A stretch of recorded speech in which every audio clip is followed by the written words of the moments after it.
passed. Motion moved. The question is that the bill be passed. Those who are for motion, please say ayes. Those who are against, please say no. Ayes have it. Ayes have it. The motion is carried and the bill is passed.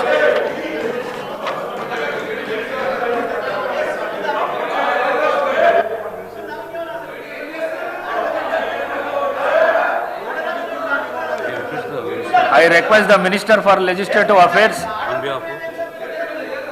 for SC/ST welfare to move the motion to taking into consideration of the Telangana Employees Accountability and Monitoring of Parental Support Bill 2026.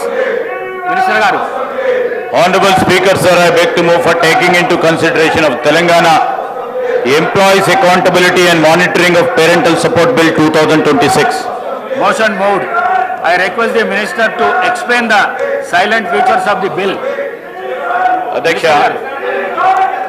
భారత రాజ్యాంగంలోని 22వ article పరంగా హుందాగా జీవించే హక్కుతో సహా వివిధ అంశాలతో కూడిన ప్రాణ రక్షణ హక్కులను వివరిస్తుంది. ఉమ్మడి కుటుంబ వ్యవస్థల నుండి కేవలం భార్య భర్త అవివాహిత పిల్లలతో కూడిన చిన్న కుటుంబంగా న్యూక్లియర్ ఫ్యామిలీస్ గా మార్పులు రావడం, తద్వారా వయోధికులైన తల్లిదండ్రులను పట్టించుకోకపోవడం, వారికి అండదండలు లేకపోవడం వంటి సంఘటనలు పెరిగిపోతా ఉన్నాయి అధ్యక్ష. అందువల్ల సంస్థాగతమైన మరియు న్యాయపరమైన జోక్యాలు అవసరం ఏర్పడతా ఉంది. ఆధునిక సామాజిక ఆర్థిక పరమైన సందర్భంలో సాంప్రదాయకమైన కుటుంబ విలువలను పటిష్టం చేస్తూ సమాజంలో అమలు పరచదలికిన నైతిక బాధ్యతను పెంపొందించాల్సిన అవసరం ఎంతైనా ఉంది అధ్యక్ష.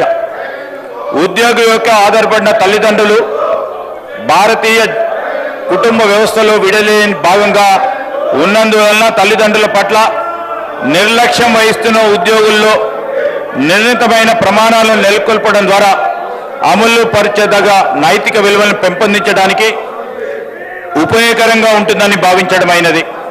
మరియు సమాజంలో ప్రతి ఉద్యోగి ఆదర్శవంతంగా ఉండేటట్టు చూడాల్సిన అవసరం ఉంది. తమను తామును పోషించుకోలేని వయోవృద్ధులైన తల్లిదండ్రుల సంక్షేమం, ఆర్థిక భద్రతతో హుందాగా జీవించేటట్టు చూడడానికి ఉద్యోగుల జీతం నుండి కేటాయింపు చేస్తా ఉన్న మొత్తం ద్వారా ఆధారపడిన తల్లిదండ్రులకే ఉద్యోగులైన పిల్లల నుండి ఆర్థిక మద్దతు ఉండేటట్లు చూడటానికి గాను నిర్మాణమైన చట్టంను రూపొందించాల్సిన అవసరం ఉంది. దీనికోసం వయోవృద్ధుల నుండి వచ్చిన అప్పీళ్లను విచారణ చేసి మరియు పరిష్కరించుటకు వయోవృద్ధుల కమిషన్ను ఏర్పాటు చేయవలసి వచ్చింది. వయోవృద్ధులైన జనాభా కొరకు ఉద్దేశించిన ప్రయోజనం పొందే విధంగా వారికి అందేటట్లు చూడటానికి మొట్టమొదటిసారి రాష్ట్ర స్థాయిలో ఒక పర్యవేక్షణ యంత్రాంగం ఉండాల్సిన అవసరం ఉందని ఆలోచన చేసి గౌరవ ముఖ్యమంత్రి రేవంత్ రెడ్డి గారు మరి ఈ ప్రక్రియను చేపట్టడం జరిగింది అధ్యక్ష. 2008 ఏప్రిల్ 2వ తేదీ నాడు మరి DWA1 శాఖ వారి GOMS 10 ద్వారా అమలులో తేబడ్డ తల్లిదండ్రులు మరియు వయోవృద్ధుల పోషణ మరియు సంక్షేమ చట్టం 2007లోని 56వ కేంద్ర చట్టం ఉన్నప్పటికీ ఉద్యోగులైన పిల్లలు, ముఖ్యంగా ప్రభుత్వం లేక ప్రైవేట్ రంగంలో నుండి జీతములు పొందుతున్న వారిపై ఆధారపడి ఉన్న తల్లిదండ్రుల పోషణ మరియు సంక్షేమం పట్ల జవాబుదారీతనం ఉండేటట్లు చూడటానికి గాను మరింత దృష్టి కేంద్రీకరించి అమలు చేయగలిగిన యంత్రాంగాన్ని ఏర్పాటు చేయాల్సిన అవసరం ఉందని మా ప్రభుత్వం తలంచింది అధ్యక్ష. అందువల్ల ఉద్యోగం చేస్తూ ఉన్న పిల్లలు తమ తల్లిదండ్రుల పట్ల గౌరవం, సంరక్షణ మరియు సేవలను అందించడంలో మౌలికమైన తల్లిదండ్రుల పట్ల బాధ్యతను కలిగి ఉండటానికి మరియు దాన్ని నెరవేర్చడానికి ప్రభుత్వం కొత్త చట్టాన్ని తెచ్చడానికి నిర్ణయించడం అధ్యక్ష ఈ బిల్లులోని ప్రధాన అంశాలు అధ్యక్ష. ఈ బిల్లులు ఈరోజు రాష్ట్ర వ్యాప్తంగా ఉన్న వయోవృద్ధులకు సంబంధించి వారి సంరక్షణ, వారి భద్రత, వారికి సంబంధించిన సంక్షేమానికి సంబంధించి మన రాష్ట్రం మొట్టమొదటి రాష్ట్రం అధ్యక్ష.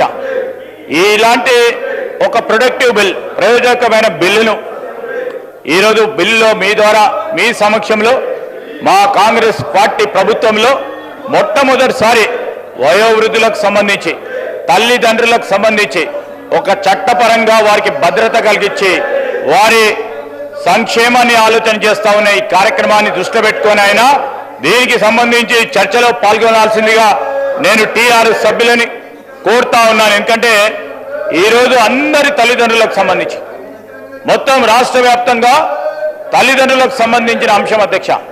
వారు కూడా ఎప్పుడో మరి వయోవృద్ధులు అవుతారు. అదేవిధంగా అందరూ కూడా వయోవృద్ధులు ఈరోజు నేచర్ చెప్తా ఉన్న అంశం. దాని విషయంలో అందరూ కూడా వారికి ఏదైనా ఆలోచన ఉంటే ఈనాటి ఒక ప్రత్యేకమైన బిల్లును ప్రవేశపెడతా ఉన్న సందర్భంలో వారికి ఇంకేదైనా సృజనాత్మకమైన ఆలోచనలుంటే ఇవ్వడానికి ఆస్కారం ఉంది, ఆలోచన చేయమని ఇప్పటికైనా మరి వారు చేస్తా ఉన్న కార్యక్రమాన్ని విరమించి తప్పకుండా ఈ చర్చలో పాల్గొనాలని నేను మీ ద్వారా గౌరవ సభ్యులను కోరుతా ఉన్నాను అధ్యక్ష.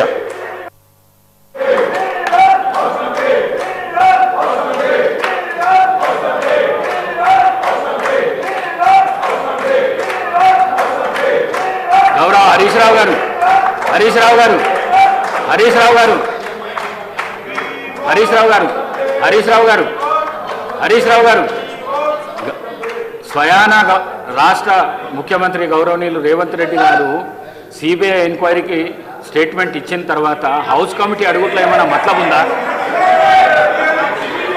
ప్రజా సమస్యలు మాట్లాడవలసిన హౌస్ లోపట ప్రజా సమస్యలు మాట్లాడకుండా మీరు ఈ విధంగా లొల్లి చేసుడు మీకు ఏమైనా న్యాయం అనిపిస్తుందా? ప్లీజ్ మీరు కూర్చోండి, మీకు అవకాశం ఇస్తా, కూర్చోండి. CBCID now discussion is consideration of the bill. Payal Shankar గారు, పాయల్ శంకర్ గారు, పాయల్ శంకర్ గారు, పాయల్ శంకర్ గారు. అధ్యక్ష అధ్యక్ష అధ్యక్ష ముందు సభను ఆర్డర్లో పెట్టండి. వాళ్ళ బాధ ఏమున్నదో ముందు ప్రభుత్వం తరఫున వాళ్ళ బాధ అయిన ఆ బాధకైతే ముందు రిప్లై ఇచ్చి సభను ఆర్డర్లో పెడితే మిగిలింది 2 రోజులు. నిన్న దినమంతా వట్టిగానే పోయింది, ఇవాళ కూడా ఇట్లనే పోతే ఇక మిగిలింది రేపేదో తూతూ మంత్రంగా పూర్తయిపోతే శాసనసభ సమావేశాలే 45 రోజులకు 10 రోజులు 12 రోజులు పెట్టుకున్నాం. ఈ 12 రోజులలో కూడా ఇదే గలాటతో ఈ రాష్ట్ర సమస్యలు చర్చకు రాకుండా ఈ రకంగా సభ నడిస్తే రాష్ట్ర ఇప్పుడు ఈ విషయం మీద వాళ్ళకు ఉన్నటువంటి అనుమానాల మీద ప్రభుత్వం నివృత్తి చేయాలి.